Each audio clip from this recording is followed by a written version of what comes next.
Well, good morning, everyone. We're delighted to see so many of you here. I was counting on there being about 3 people on the last day, so we're all really pleased that you've made the effort to come, and we hope that we can deliver a really interesting panel session for you. My name is Michelle Davis, and I head up the Clean Energy and Sustainability Group at Eversheds, which is a law firm. We've advised on over 30 gigawatts of renewable projects across all the different technologies, so I'm really keen to hear what my colleagues on the panel have to say about them. Thank you very much to the World Future Energy Summit for asking me and the other panellists to be part of this today, which is great. Our focus is going to be on the last 12 months. What has the industry done well, and how can we learn from those mistakes going forward? But I think you'll all agree, as we move into 2015, well, maybe you won't agree, and we can talk about this. My view is that 2015 is potentially going to be one of the biggest years of change that we will experience, because so many things are happening. Costs are coming down, the oil price is coming down. We have countries across the world, but in particular in Europe, which are meeting their renewable energy obligations, and we haven't at the moment seen a number of the very successful companies in those jurisdictions start to enter the international markets, but without doubt they will, because their markets are not going to exist in the same way. And also, I think climate change is being internationally recognised now. And so it'll be interesting to get the panel's views and your views about what that means for the future. We want this to be an interactive session. So if you want to interrupt the questions I'm asking, just put your hand up, because this is for all of our benefit, not just mine, although I will be asking questions I would like some views on. And that leads me to our very esteemed and expert panel, which is why you're all here today. And I would just like to introduce them to you. So where is Mike sitting? Right, thank you. So Mike O'Hare is with London Array, which, as you will know, maybe from the fact that Mazda is an investor, and it was a very high-profile, prominent investment made by Mazda. But Mike is with London Array. Let me just find your CV, Mike. He's general manager, and London Array at the moment is the world's largest operational wind farm. Mike has 15 years of experience in the energy industry, and he's told me to tell you that he runs a lot in his spare time, but he's delighted to be running in a warm Abu Dhabi this week rather than in the cold UK. So that's very important.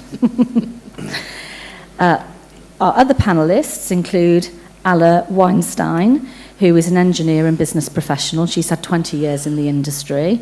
Principal Power is her second startup company. She's presently serving as a C3E ambassador to the Department of Energy Women in Clean Technology Initiative, and is an energy expert governor on the Marine Advisory Council. And I think what Alla has to say will be very interesting to you, because she is focusing on floating platforms for offshore wind.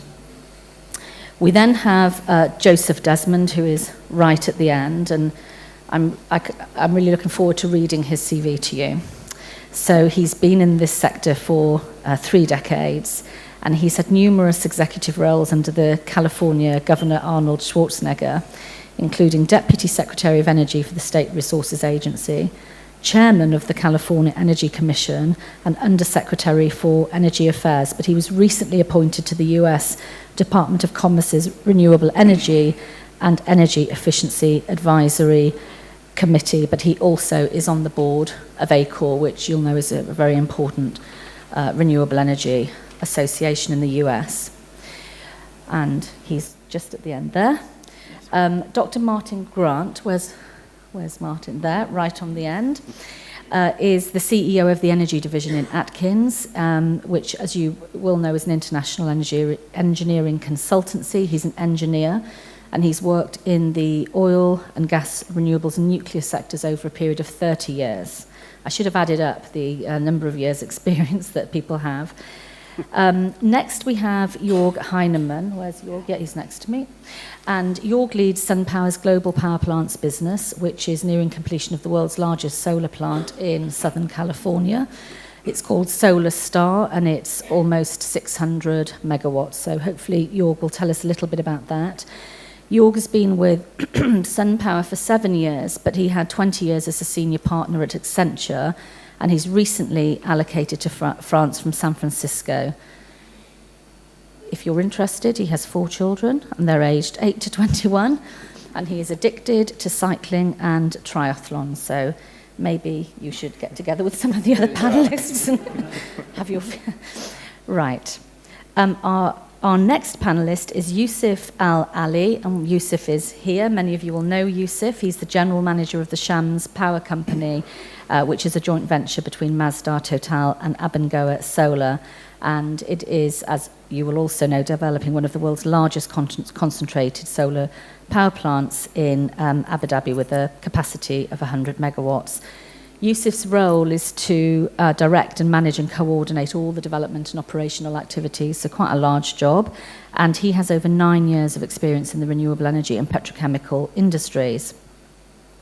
Finally, but not least, is Manuel Pozo Garcia. Is Manuel, where is... Great, thank you, Manuel. So Manuel obtained an honours in his thesis, so he's a really, really clever man. He was technical project director in Abengoa, and what's important about that is that he tackled the challenge of building the first thermo-solar projects that Abengoa was involved in. He is now technical vice president, which he has been since 2009, and he is now responsible for managing the technical knowledge and implementation throughout the company and its forthcoming projects. So, as you can see, we've got a fantastic array of very esteemed and experienced panelists, and they're looking forward to answering your questions. I'm going to begin by just asking a few.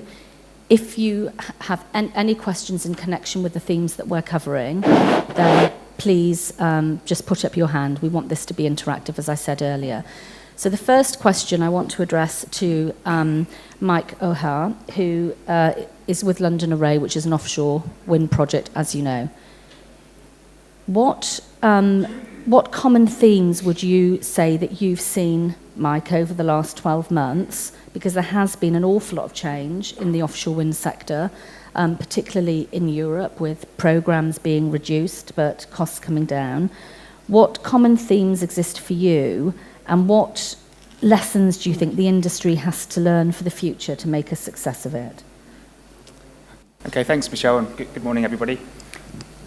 So I think I'd probably say there's 3 themes that I've seen in the offshore wind in the last 12 months. One's probably to do with technology. One, I would say, is to do with, I think, probably the way the business and finance comes into the industry.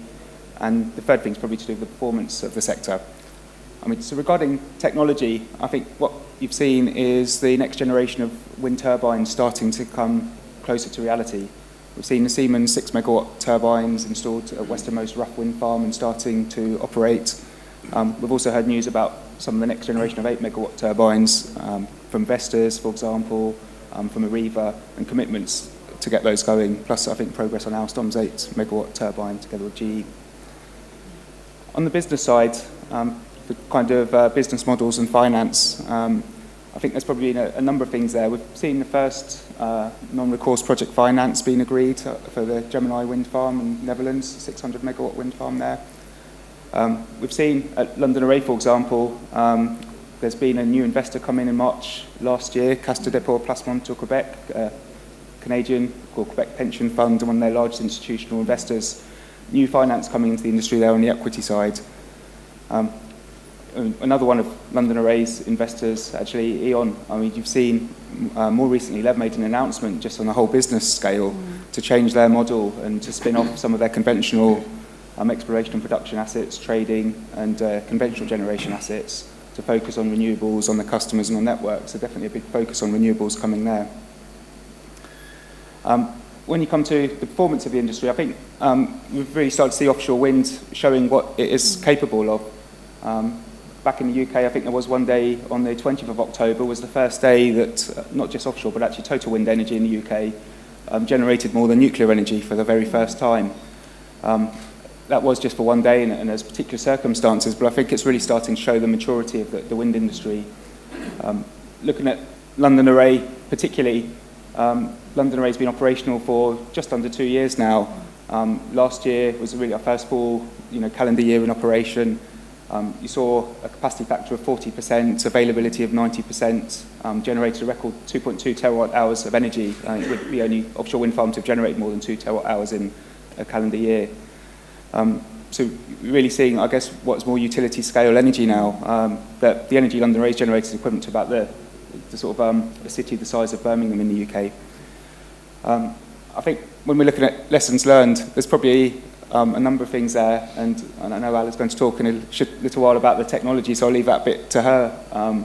But I think when you're talking about some of the other aspects, that the finance, it's clear that finance is there, that people are looking to invest. There are ways of getting finance in, and I think if the conditions are right, the stability is right, if the projects are right, I think we will see that coming into the industry more and more. Regarding performance, in my view, offshore wind is demonstrating that it can perform. I think investors and governments and society can have more confidence that offshore wind will generate energy reliably for different communities and countries. And I think there's a number of reasons for that. It's partly to do with the technology, the maturity. I think from our side, there's certainly that kind of relentless focus on getting that best performance. And actually, Masdar, I think they've had a very positive influence here because they've really encouraged the use of a performance management system to get us focusing on the key KPIs. And I think that's just that management focus is something that's very valuable. So I think for me, that's really it. There's three things of technology, that business finance side, and performance. Thank you. And I think it's, did you want to add something, York?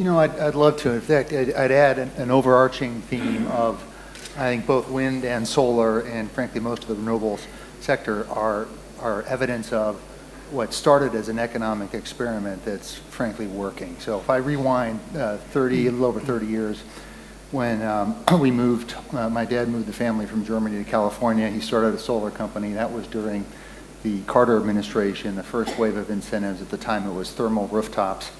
And the idea was scale, incentives, scale the business, and then have it stand on its own. Well, candidly, that didn't work. The incentives went away when the administration changed, and the industry essentially tapered off and died. At the time, we looked at PV, and my dad was saying, hey, $200 a watt, that's never going to work, not going to pencil. Well, guess what?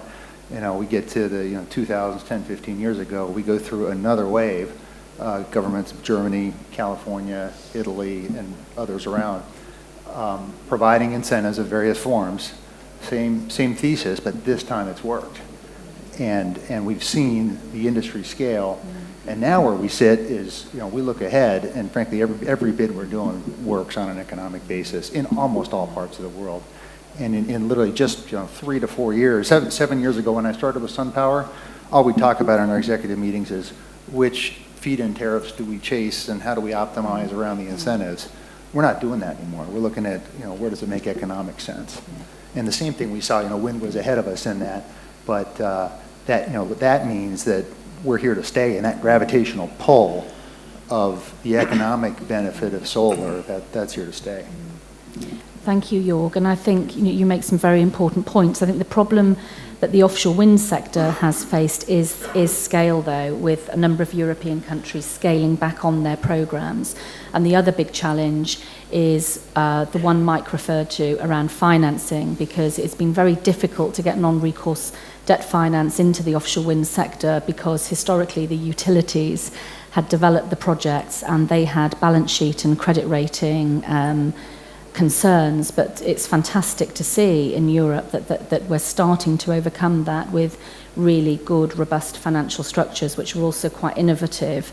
While we're talking about cost, let's continue on that theme, and I'm sorry, panel, but we're going to sort of jump around a bit. Could I ask Martin for his views on where he sees the costs in the sector going, because of course Atkins is involved in advising across the project life cycle, and it would also be helpful to understand, Martin, where you see further efficiencies being generated and what people like you can do to assist with that. Of course, Michelle, happy to cover that. So, look, we know in our sector that cost is the biggest challenge we have. Renewable energy is a better project than non-renewable energy. We know that, and if the costs were equitable, then the sector would have infinite possibilities, but we are at the minute more expensive.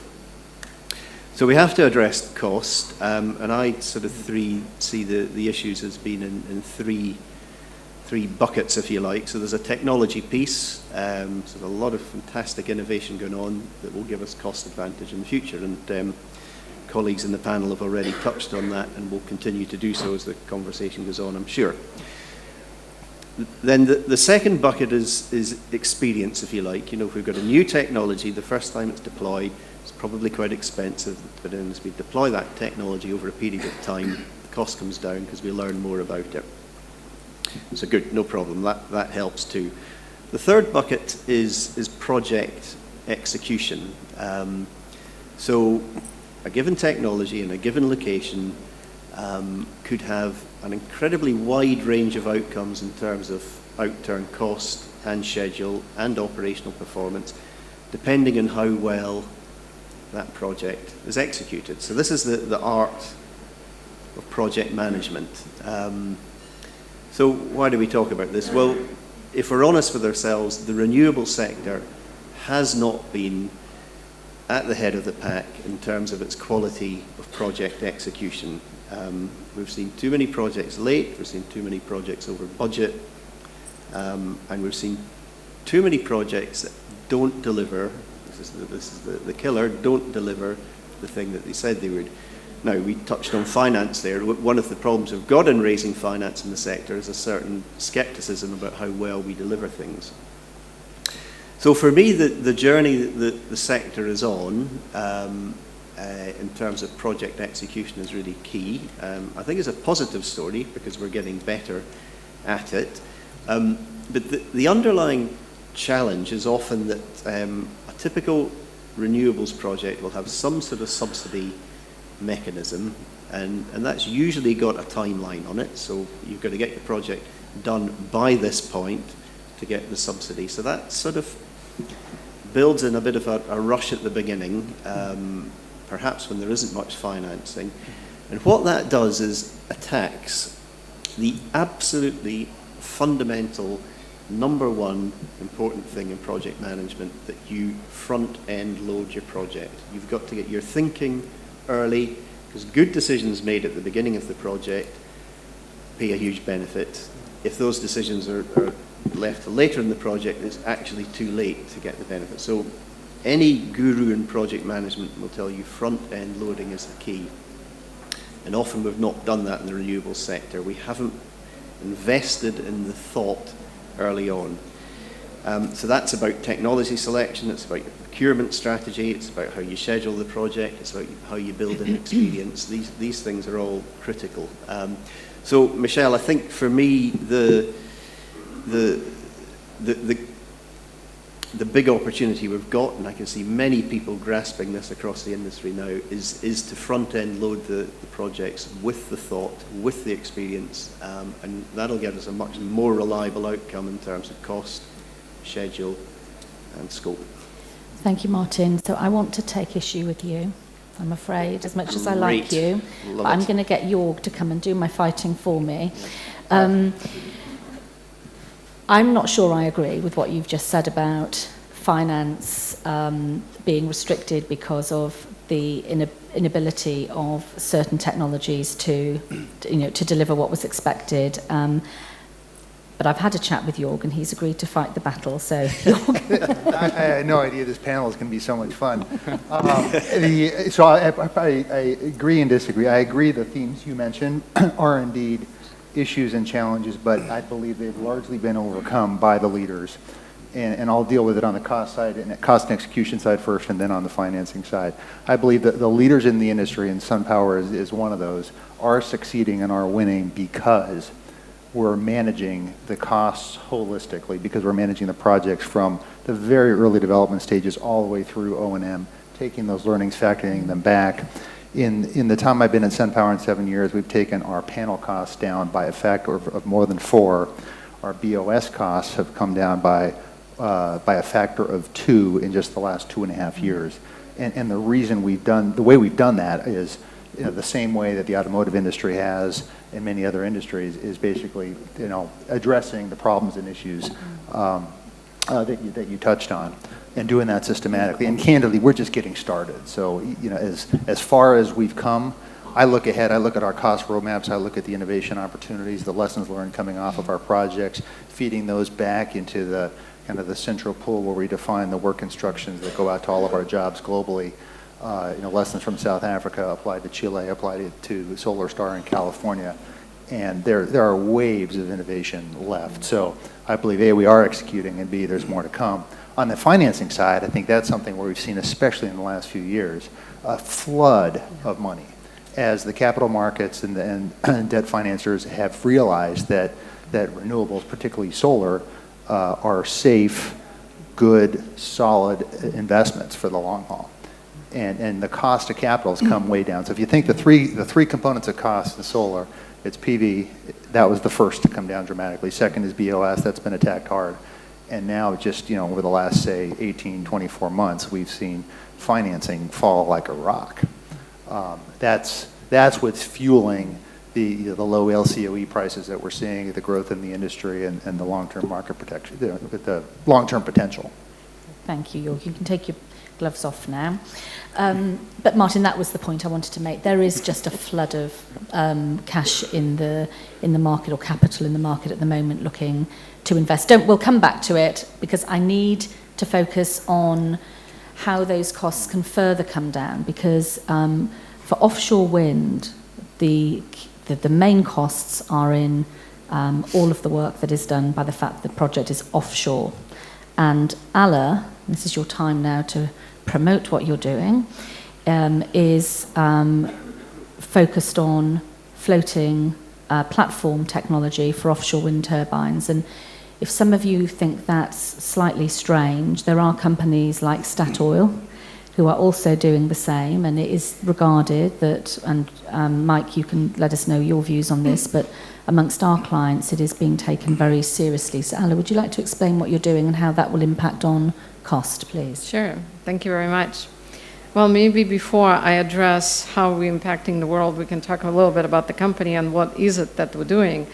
Talking about floating offshore wind is not something you talk about every day, so I'm not even sure if you can imagine what it is. But it really is taking a wind turbine, putting it on a floating structure, and let it sit there. And no, it doesn't tip, it doesn't float, it doesn't fall over. It actually generates a lot more energy that you can get on shallow water installations. So we set up a company back in 2008. I'm from Seattle, a strange place to start doing offshore wind, because as you know, US doesn't have any offshore projects at all. In fact, unfortunately, our only project that started back in 2000 called Cape Wind probably will not happen. And that is because US, and I have to admit, has been somewhat slower to adopt technology. So we have been very grateful to Europe to do that. So when we set out the company, it was with the objective of meeting three things. One is reduce the cost. Second, reduce time to market and project management, things that Martin was talking about. And third was to bring in technologies that today already exist, which is wind, and those technologies exist, and offshore oil and gas. How come, how much better can you have something as a predecessor that already solved a lot of problems? And so we looked at it and said, well, we can combine the two. If we can solve the issues of, you're going to put this big, big spinning disk on top of a thing that floats and make sure it doesn't flip over. So if we can solve the technical issues, then we can eliminate a lot of cost. Why? Today, when the London Array, had to be put together, you spend a lot of time on preparing the seabed, of understanding what's on the bottom, designing your foundations such that they will withstand the time and all the vibration that comes with the turbine spinning on it. And we've seen from the installation in Denmark that some of the first installations had a major issues with the foundations. So you have to spend a lot of time doing that. And then you need big boats. Those boats that carry the turbine pieces that then have to be assembled offshore. So if you think about the time that it takes you to prepare and to line up all the equipment and to get the financing and insurance company to say, yeah, you're going to be able to do it on time, as you heard from Martin, that historical performance had not been there, you can eliminate all those problems. You can eliminate all those roadblocks and headaches because you can assemble all those turbines onshore. And then you tow the full structure and connect it to the mooring that has been pre-laid ahead of time.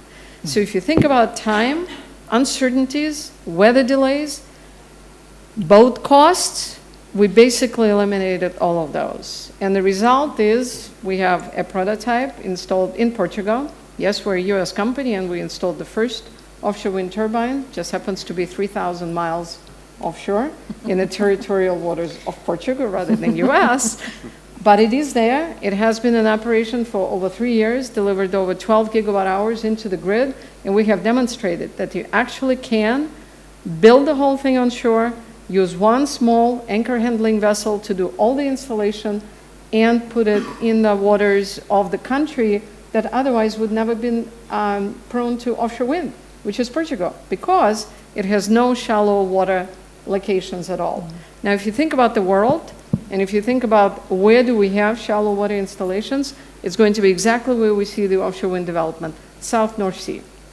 Well, what about the rest of the world? Yes, we can talk about the Baltics, that too is shallow, but what about France? What about Spain? What about Ireland? What about US? 2/3 of the US offshore wind is in the water depth that's greater than 40 meters. And that's where floating offshore wind comes in. What about Japan?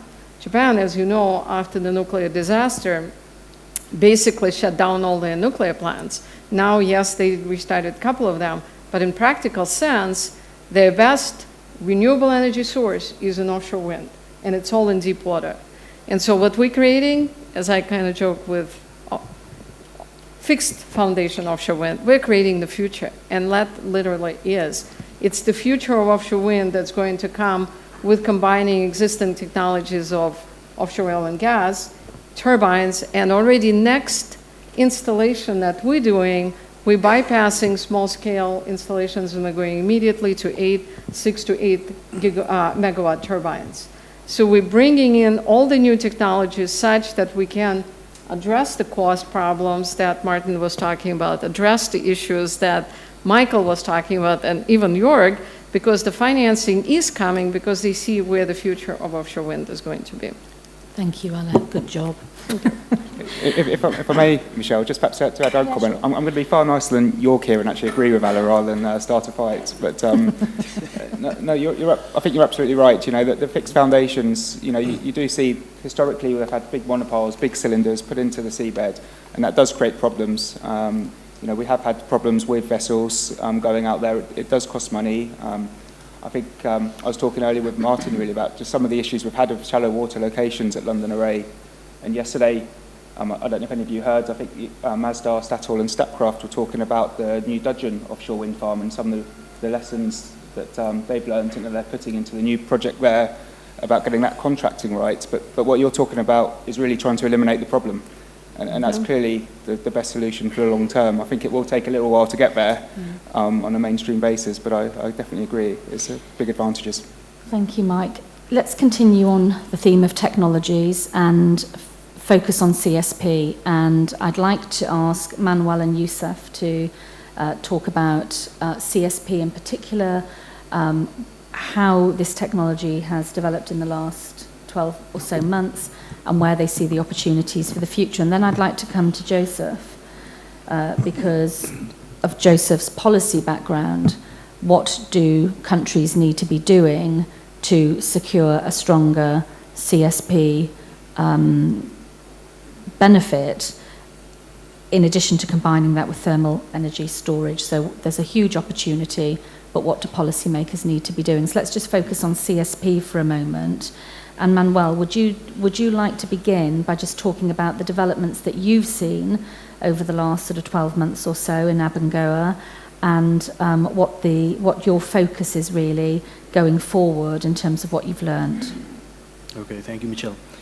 I think to understand the evolution of the technology, to go to the further steps, we need to see what was our evolution.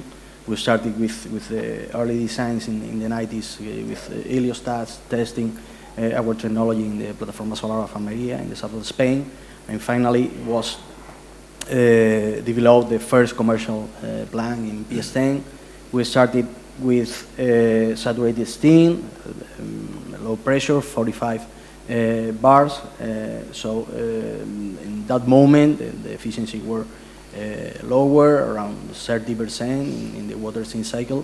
So finally, we are where the market needs. So the next step in PS20, one of our sessions was reduce parasitics into our installations. We removed the first design of auxiliary pumping needing in the solar receiver to drive with forced circulation. So we jumped to a natural circulation designing. And what was the next step? The next step to reach higher efficiencies was to design a superheated steam concession. So we started with a demo scale plant in the south of Spain, in Seville, starting with several thousand of operation before jumping to the commercial scale operation of Key Solar 1 in South Africa, 50 megawatts plant. But finally, the next step in this evolution and the market needed a lot of dispatchability. So for dispatchability, the storage in the data steam generation, it's quite expensive because you need a huge thickness of vessels to storage steam, water steam way. So our next design was that we have in Atacama project in Chile. So we have turned to molten salt tower technology concept to give the possibility to run plants 24 hours, 365 days, with storage of 17.5 hours. That's the situation now. Which would be maybe the future? I think we would try to go solutions like supercritical steam, no? In the next coming, maybe not 12 or 24 months, maybe in the next coming 3, 4, 5 years. No? It would be regarding tower. Unfortunately, especially for me, that I'm a technical guy, no? Projects are not driving only by technical parameters, as you were talking before. Financial, bankable aspects are so critical, no, to develop projects. So at that moment, early moment, tower technology was not the most bankable solution. No? So if you wanted to share a representative, a critical quote in terms of megawatts in the market, you need to turn to the parabolic trough solution that was implemented in the SEX plants in the 80s and was a proven technology for those economical and bankable lenders and technical advisors of banks and so on. So also in parallel, we started the parabolic trough race, constructing 13 plants in Spain, and also with the Chance power plant here in the Emirates, and also in other geographies, especially in the States with Solana and Mojave, 280 megawatts, both plants. And in this technology, our evolution has focused especially into the design of the parabolic track structure, trying to save in cost 10-15% of weighting structures. And now the new design is coming to a higher aperture parabolic track, trying to reduce for the same power the size of the solar field in 20-30% of size. But it takes also the corresponding savings in terms of EPC costs. That finally is the driver to trying to diminish the levelized cost of energy, to compensate from the very early to this 4 or 5 times the price of the conventional generation in the race to go down to twice, 1.5 the conventional generation prices. Thank you, Manuel. And we're fortunate enough to have all 3 shareholders, actually, of the Shams project in the room. And Youssef, if you were looking at your experience, because you've obviously been managing that project, what would you say are the key lessons that you've learned? And when you do your next project, how might you do it differently? And we have Jean-Michel from Total here as well. You don't have to say anything, or who would be the right person from Total to speak? Laura. If you want to add anything to what Youssef says, please let us know. But Youssef, what would you say you've learnt, and how would you, if at all, do things differently?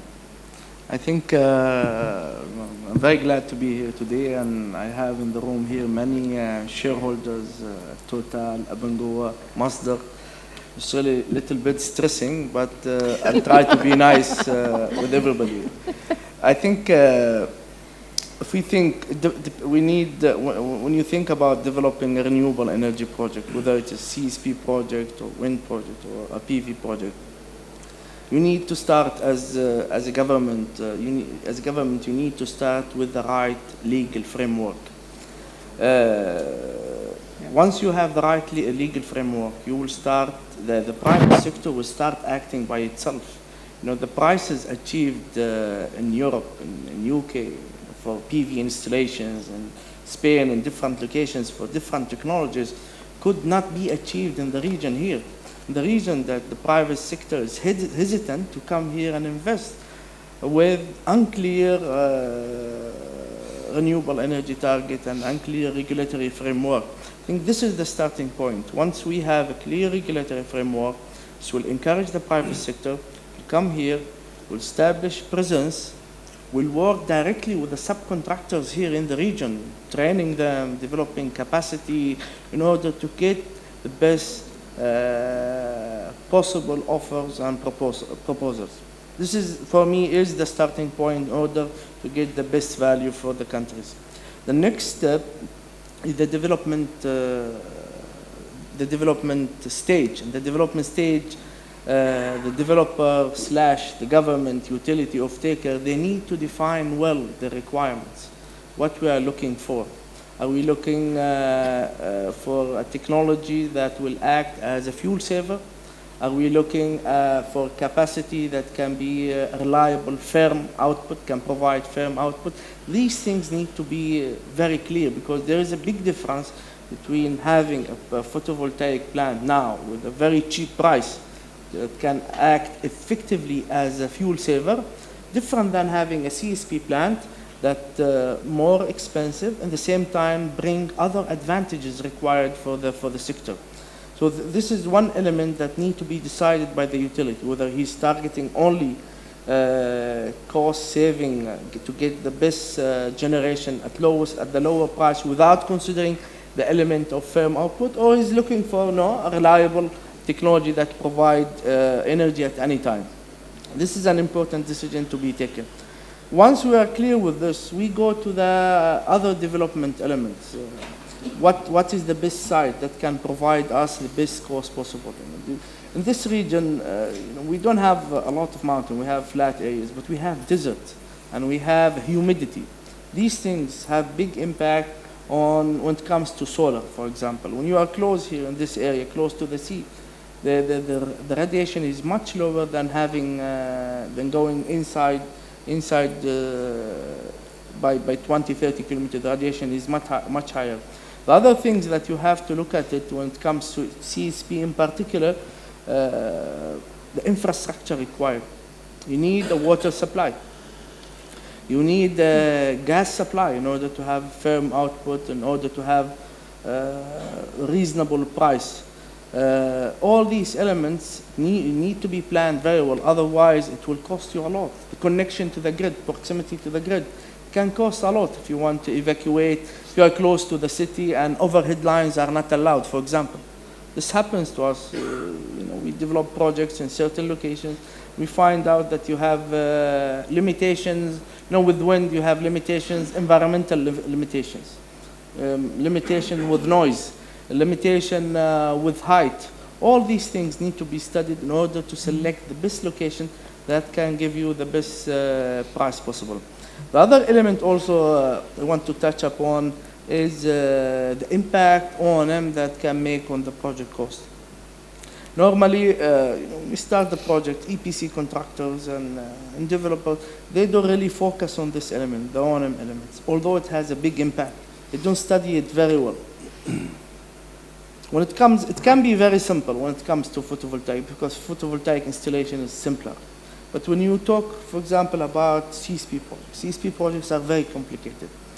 In this area, in this region, you have established oil and gas industry. So almost when you see the different oil and gas industry, petrochemical, oil, gas, there are similarity. They use the same vendors, they use same skills, it's almost standardized. When you get to different business like CSP, where there is a lot of pressure on cost, renewable energy there is big pressure on cost when it comes to renewable energy, different than oil and gas. Oil and gas, you think more about quality, safety, and then cost element comes. What happens normally when you start with the first plant in a region, or one or two plants, what happens?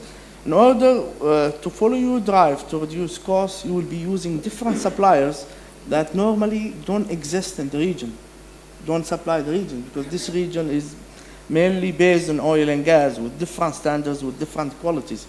So yes, with such decisions that you take at the beginning of the project, you can reduce the cost.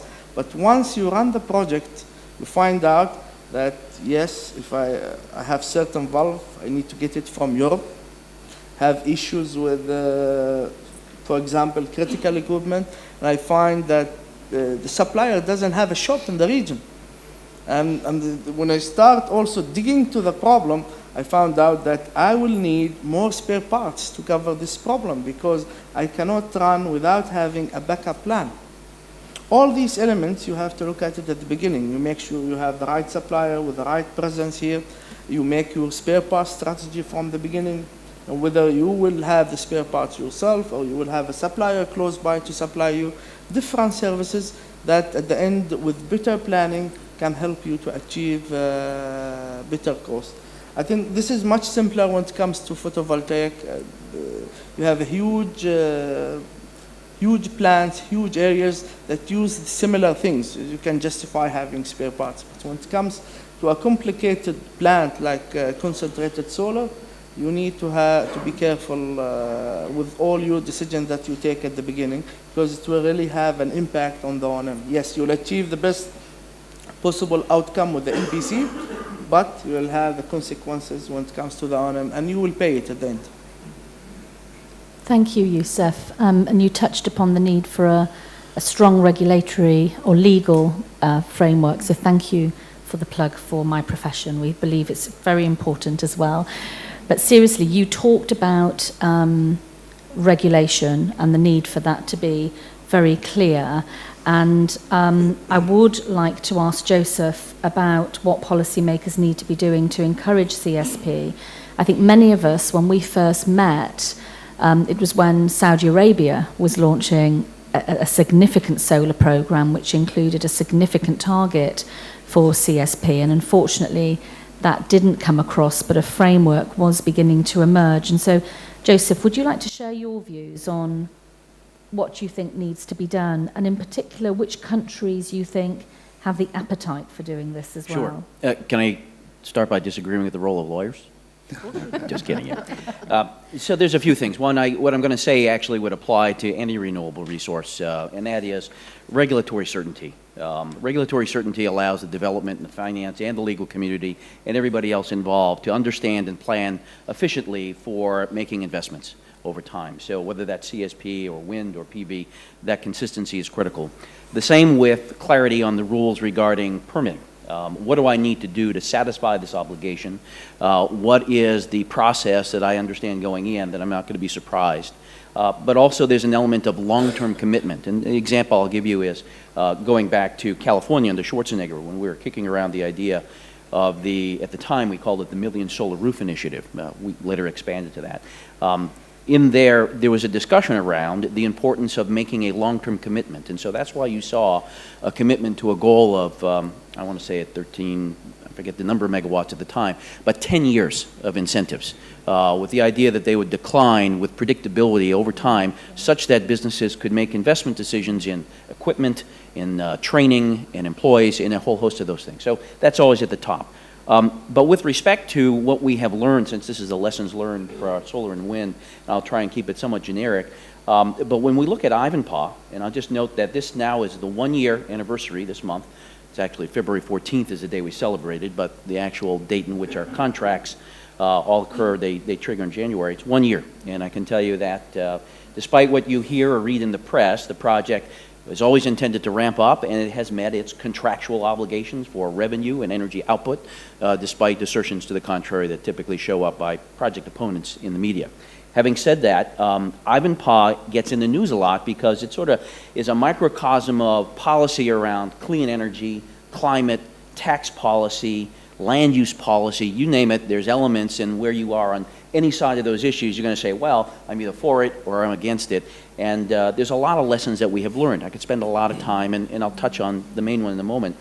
But at the project level, which is what Yusuf was talking about, there are lessons from the planning and development with respect to the siting we could share, construction, commissioning and startup, and operations.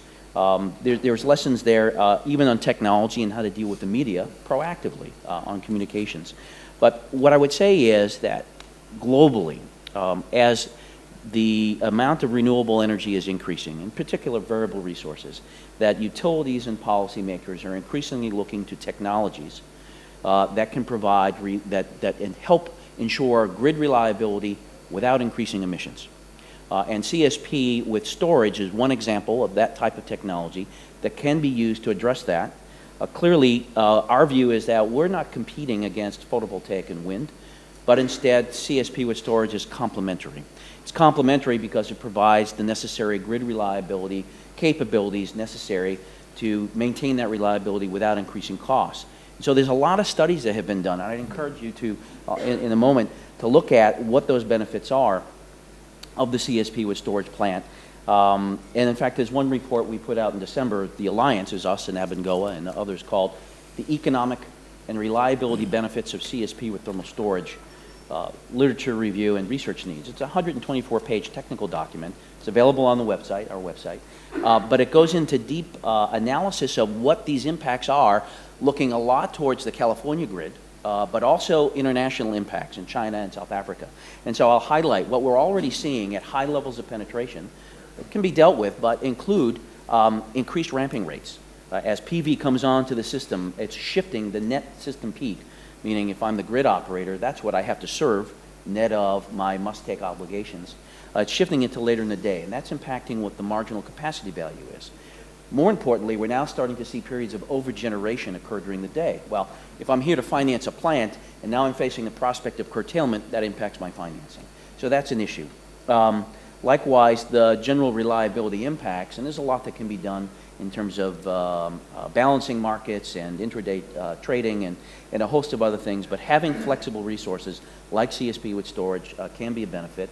And at high levels of penetration, that incremental value is shown to be somewhere between $40 and $60 per megawatt hour, higher than what you would otherwise. But PV and wind, as we said, we don't compete, we're complementary to that, and we see that also in other markets. Now, not everywhere has very explicit prices or sophisticated financial products like forward capacity requirements, but those costs are embedded. And so we're seeing that interest globally focus really on what's happening there. So while costs are coming down, I'll pause there and allow people to ask some questions, but that's really the story, is the emphasis on flexibility and dispatchability. I would note Ivanpah does not have storage, and that is because when we bid those projects in 2007, no one was anticipating what those impacts are. But where we're working elsewhere in the globe, those projects have storage. Thank you, Joseph. And I think that all the Europeans in the audience and on this panel will sympathise with your first point about the regulatory regime not having a stop-start knee-jerk reaction to tariff digression, and in Europe it's been a major problem for us. Sorry, Jorg, did you want to add something? I wanted to add to that. I completely agree with the need for regulatory stability. SunPower has over 4,500 megawatts deployed all corners of the world, so I think we've seen most flavors of incentives and structures and tender environments and so forth. If I were so bold as to be able to give advice to the policymakers who are trying to drive renewables in their part of the world, I would suggest 3 principles as guiding. First is transparency and fairness, and that includes the regulatory certainty. So banks want to make sure that the PPA or feed-in tariff will be there for the duration and won't get cut. Second is economic level playing field, meaning perfect world is no incentives whatsoever, no subsidies, take those away. I won't presume to suggest feed-in tariffs are better than net metering or what the mechanism is, but if we can level the playing field between all forms of energy, all of us will come out ahead. And then the third is to allow for creative solutions in the process. And across all industries I've been a part of, there's a temptation on the part of the buyer, which is typically the procurement organization in a corporation, and it's in a government entity, it's the various folks who are administrating the tender process, to want to get as apples to apples a comparison as possible. And that's good in that it makes the decision process quite easy and typically formulaic. However, it tends to stifle creativity.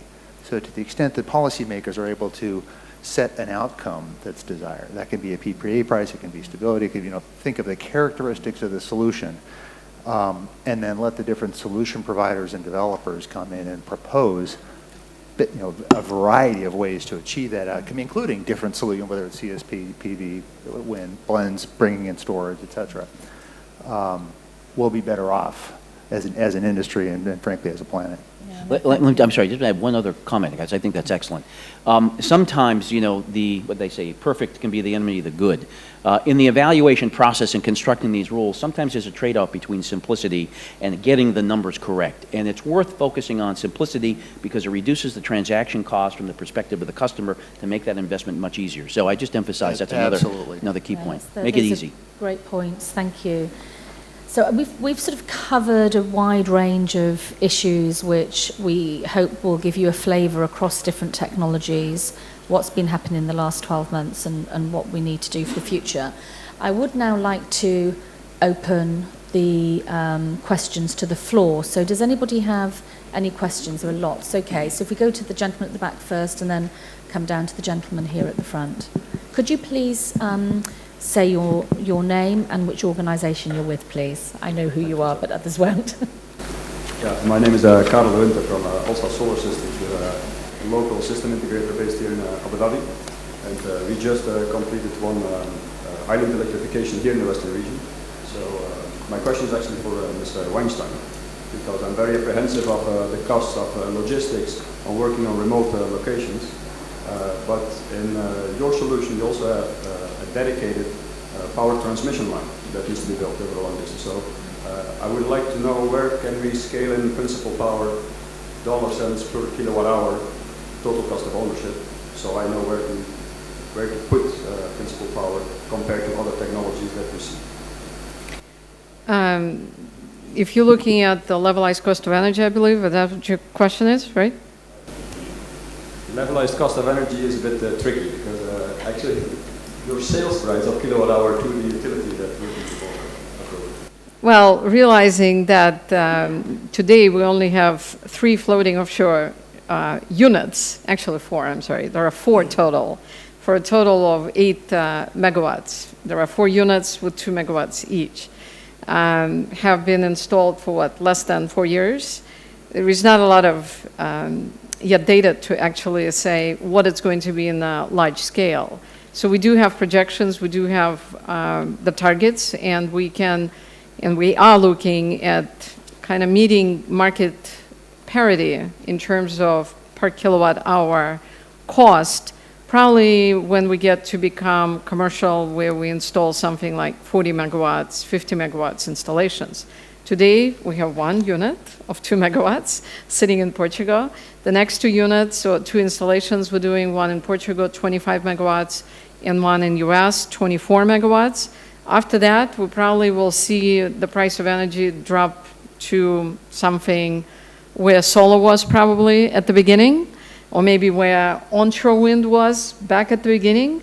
But once we get into the commercial scale, probably in the next 5-10 years, you will see that we can probably go on par with what the market parity is.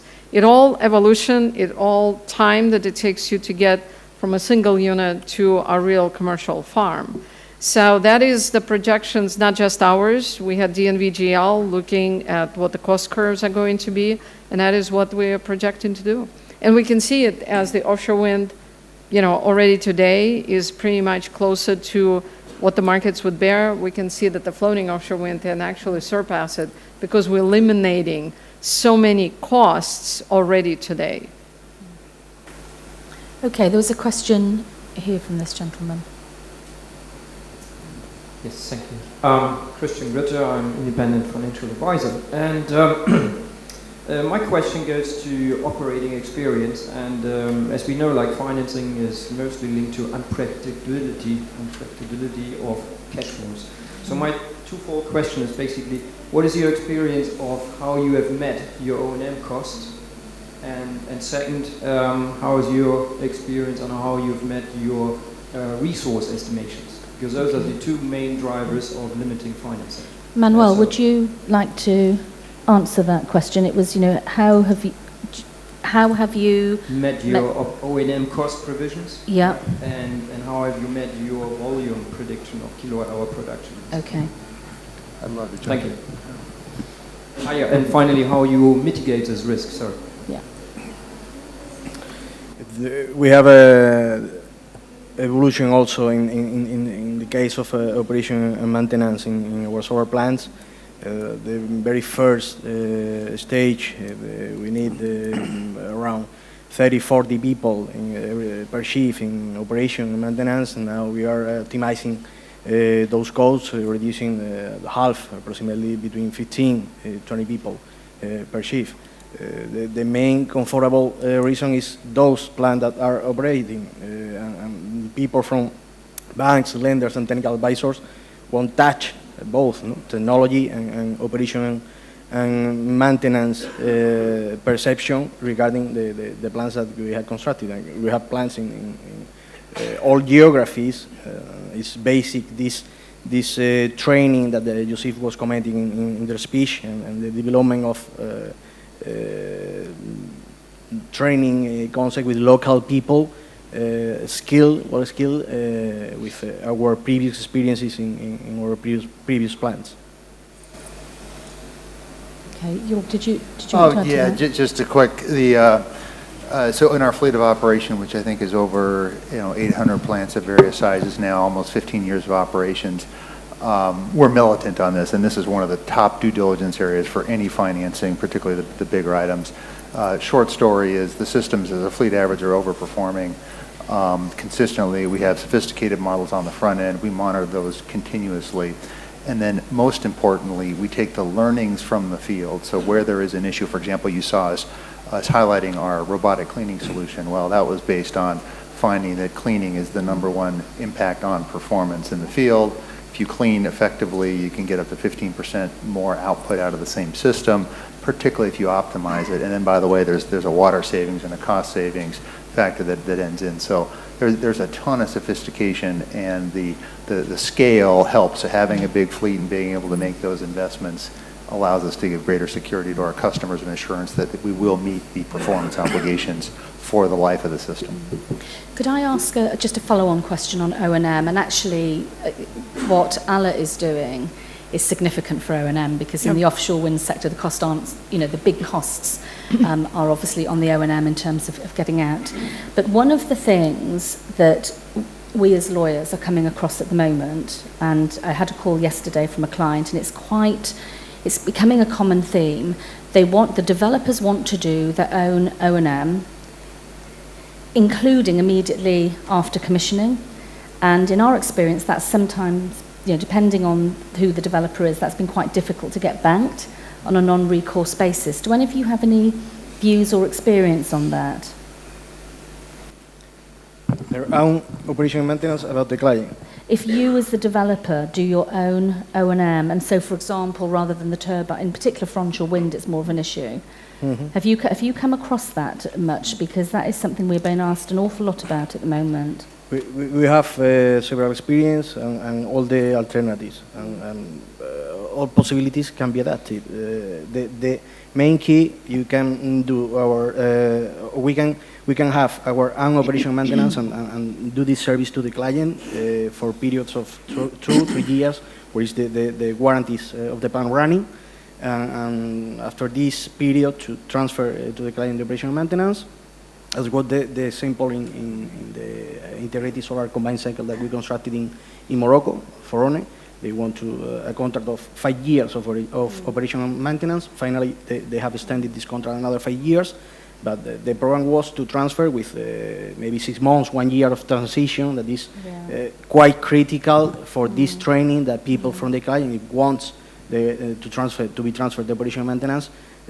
Be completed in a quite extended period to be well skilled with the operational maintenance of the plant.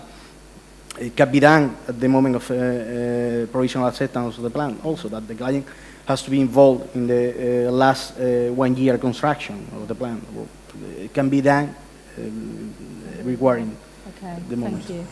It's just a trend that we're starting to see. There was a question in the front. Could you please say who you are and which company you're with, please? Yes, Basim Faraj from Jordan. We are developers of renewables.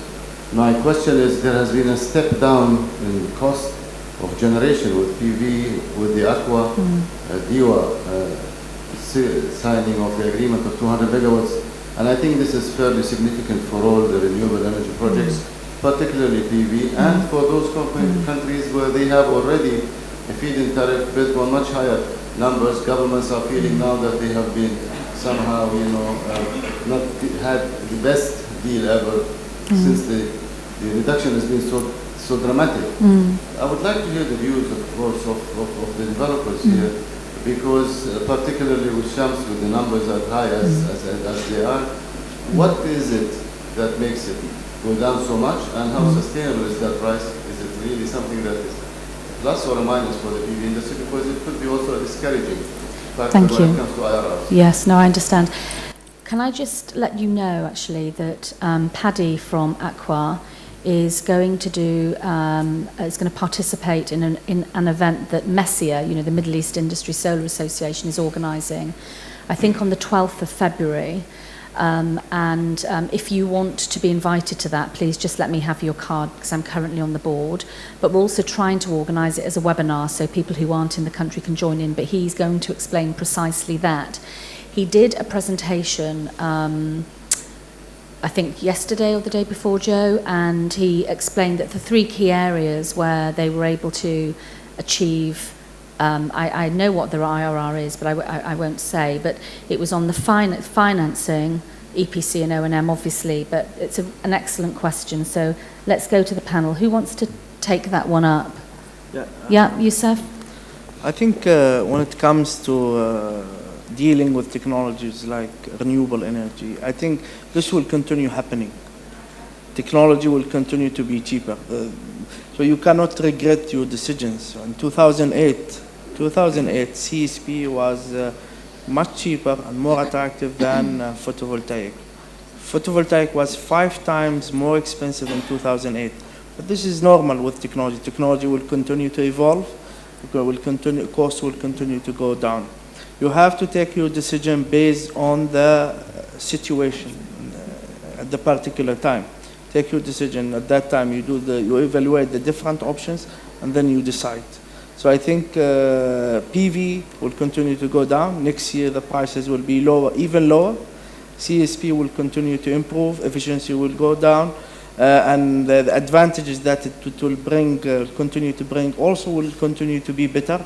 So always the prices will go down. So I don't think you can retroactive think about the decisions happened, because we don't want, going back to the regulatory framework, decisions happened in certain countries to cut back the tariffs of the technologies had bigger impact on the sector as a whole. So decisions was taken at certain time based on certain conditions, certain prices, and this will continue to evolve and prices will continue to go down. Thank you, Youssef. But I think part of your question was how are other companies going to compete if this is what Aqua is able to do? Yeah. Yeah, And I can you're, speak yeah, as a you competitor please? of Aqua's, I can speak to that quite well. And first, I'd like to congratulate the leaders on the forefront of projects. So Masdar and the Shams project, yes, it's at a higher price point, but without that kind of vision of pioneering a new technology, we would have no innovation. We'd have the phones that we carry would be tens of thousands of dollars. So it always takes leaders, and yes, it always the price drops. Now, how is it dropping? It's dropping based on the same fundamentals that apply to the automotive industry, to the washing machine industry, to white goods. It's attacking all elements of the value chain systematically, holistically. So instead of having layer of integration, being able to reach through to suppliers, being able to take even the slightest imperfections that may surface in construction or procedural problems, uncertainties and risk, and addressing those at the source to get rid of that uncertainty. SunPower, we're on our 6th generation of tracker innovation. We've been at it for 15 years. That's based on learnings from thousands and thousands of megawatts installed, systematically put back in. That allows us to continue to pull our costs down. Same thing on the panel side, and then most recently on the financing side. We've seen the lenders get very, very aggressive, and including the equity investors recognizing that the risk is coming out of these projects. So they can sustain to make an investment at a lower IRR. All those things combined, and we see that trend continuing. Now, will it be 6-cent power everywhere in the world as far as the eye can see? I'll get back to you on that. But I think we can feel confident that the price will continue to come down. Martin, from an Atkins perspective, do you have any comments on that question in terms of what you and others like you in the sector are doing to address this? Because clearly it is going to be more relevant as different markets in this region emerge. Yeah, I would absolutely endorse what everybody's saying, that we're on a technology journey. I think there's a great balance between the technologies coming out of academia, for example, in the research labs, and how quickly we can pick them up and turn it from science into engineering, as I would put it. But I would come back to my initial point is it's making the benefits real depends on excellent project execution. And I do have to just take 10 seconds to come back to the challenge I had. I at no point said that the sector was poor at project execution. What I said was that there were examples within the sector that tend to erode confidence. I think we need to see the best practice that colleagues have enumerated there, and make that an absolute consistent. We want to be a sector that's really good at working with academia, taking the technology out of the research labs and consistently putting it into practice and bringing down the levelized cost of energy. And we're on a journey and we're showing we can do it. So I'm hopeful. Thank you, Martin. We may have time just for one more question before I sum up. Does anybody else have any questions? The last question here, please. If you could say your name and where you're from, thank you. We'll just run over probably by a minute, if that's okay. The name is Smith from Dark Soul, based in Dubai. Are there any thoughts on future architectures that hybridize PV and concentrated solar? Sorry, I couldn't quite make out the question. Harmonize PV and concentrated solar, I believe is the question. Yeah, I think that, if I could jump in, I think the biggest hybridization that we're seeing is PV plus storage, storage of all kinds. But the strategic relationship we have with Total is making investments, and I think it's up to 5 storage companies now of various scales. And the combination of PV, solar electrons, coupled with storage in varying degrees, both on the utility side and on the distributed side, that positions solar to be able to create base load, to create firm power, And that's where we're going to see a huge amount of hybridization. Frankly, that's a lot of the value proposition you were describing earlier. Yeah, the other thing I'd add to that is that when you think about CSP, you're really talking about solar steam. And so in addition to the traditional electricity applications, there's a lot of industrial applications that are looking for a combination of renewable clean steam as well as electricity. And you can see the combinations of PV and CSP providing and addressing those, whether those are in mining where you're displacing currently cost-effective against diesel. There are applications in the agricultural sector, both in food processing and hothouses, as well as potentially desalination. But as previously noted, as you get close to the edge of the water here, the DNI is not as good. But when you talk about even enhanced oil recovery, and we've operated a project for 3 years for Chevron, industrial steam combined with PV, we even use PV to motorize our panels. As well as in wireless. So where the economics make sense, people are going to design very smart integrated projects. So I do see that happening. You can see those examples in Chile, for yes, instance. Absolutely. In the mining sector is critical, and several projects that are combining those technologies. The PV you have the flat daily production, and you can combine with the storage for the CSP during night. Do you see Africa as taking the lead, in offering the opportunity for that combination? It is. Africa has a specific program that what they call their REAP, Renewable Energy Independent Power Producer Procurement Program.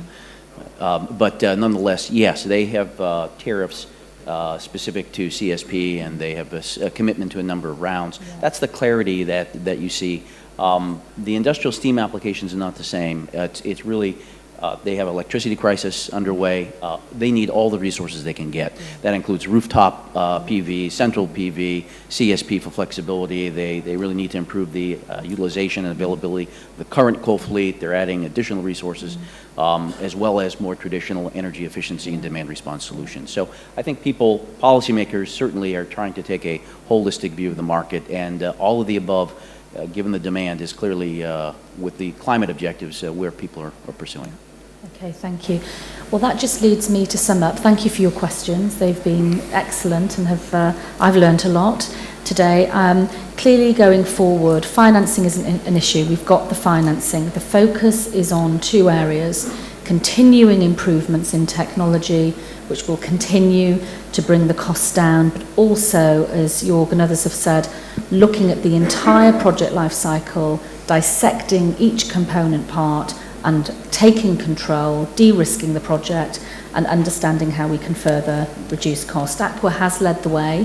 I know it makes some people uncomfortable. There was a lively debate, I think, yesterday or the day before, but they are leading the way, and as Jorg said, we need leaders.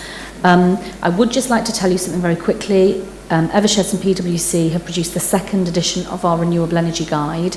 I couldn't carry them with me today, but if you want a copy, they're on the Messier stand, or if you want to give me your card, I can send you the email link. EDF told me that one very important part was missing out, which was Egypt. Yes, we know, and that is coming out in May, so I just wanted to let you know about that.